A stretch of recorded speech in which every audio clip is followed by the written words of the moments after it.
बुलढाणा जिल्ह्यातील देऊळगाव राजा तालुक्यातील खरं तर शिवनी अरमाळ येथील प्रगतशील व राज्य पुरस्कार प्राप्त युवा शेतकरी कैलास अर्जुन नागरे यांनी विषारी औषध घेऊन आत्महत्या केली। आत्महत्यापूर्वी त्यांनी खरं तर 3 पानी सुसाईड नोटही लिहून ठेवली आहे। कैलास नागरे या युवा शेतकऱ्याने अनेक दिवसापासून देऊळगाव राजा परिसरातील शेतकऱ्यांना खडकपूर्णा जलाशयातून शाश्वत पाणी मिळावं यासाठी लढा सुरू केला होता।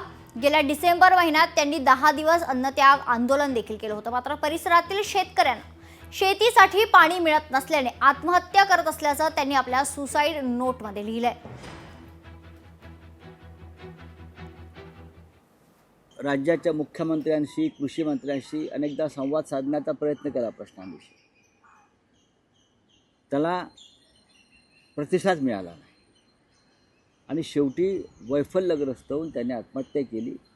ही फक्त एका कैलासची आत्महत्या नाही, तर सरकारने केलेली शेकडो शेतकऱ्यांची हत्या आहे। त्याच्या माध्यमातून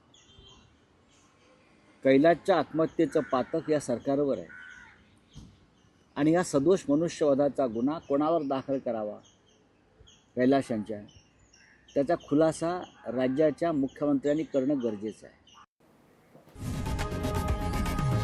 लोकशाही मराठी ऐका, पहा, जागरूक रहा।